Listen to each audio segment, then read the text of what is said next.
Good news is your dates are here. What's the bad news? They're dead. Oh, you're so cool, Brewster.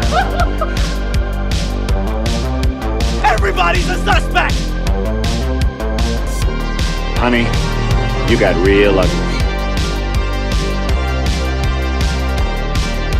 Don't fuck with the Chuck. Welcome back to Toe Tag Reviews. I'm Chuck, and today we're going to be talking about the genius that is Strange Darling.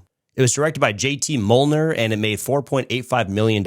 Now, before we start, I need you to make sure that you are subscribed and that the bell notification is on. Now, enough small talk, and let's get started, shall we? First up, we're going to be talking about the facts. This film marks Giovanni Ribisi's debut as a feature film cinematographer. It was also shot entirely on 35mm, which is awesome because I love 35mm film. Throughout the film, there are covers of Love Hurts by Nazareth, but one cover in particular was of Ginny Molnar, the director's mother. Aww.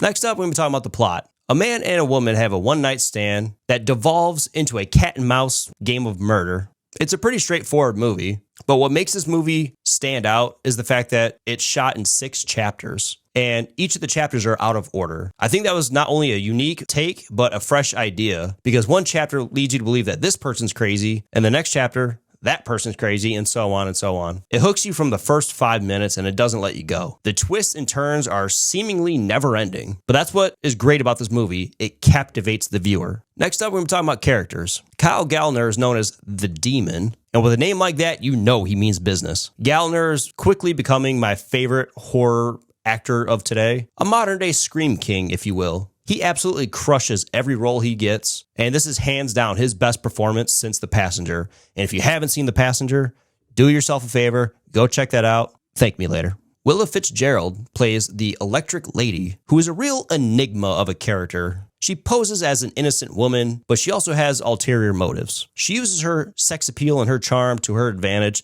and it takes you on an insane ride. Willa is also a very underrated actress, in my opinion. She was fantastic in the Scream TV series, and I would love for her to do more horror work. Next up, we're going to talk about the kills. The kills are good, nothing too graphic, but the VHS rewind moment would definitely go to the Demon, mainly for the shock factor, and that was the most graphic out of the lot, but like I said, I did not see that one coming. Next up, we're going to talk about the scare factor. I would say this is more suspense heavy than scary. The chemistry between Kyle and Willa are amazing, and you can tell that they play off each other because they bring out the best in each other. Next up, we're going to be talking about the replay value. Now, I watched this movie 4 times just this month alone, so that should speak volumes of its brilliance. I went into it completely blind. I didn't watch any trailer, nothing, didn't watch any review on it. I just went into it, like I said, completely blind, and I highly recommend, if you haven't seen this movie, that you do the same. Lastly, we got the toe tag score. This is easily 5 out of 5. I know the last video I said that The Substance was the best movie of 2024, but this is a runner-up. Both are masterpieces in its own way. But with this movie, I wouldn't change a thing. The story is perfect. The acting is flawless. I'm a real big person on pacing, and the pacing, like I said, it gets you within the first 5 minutes. I can literally talk about this movie till I'm blue in the face, but that's going to be a wrap for my review on Strange Darling.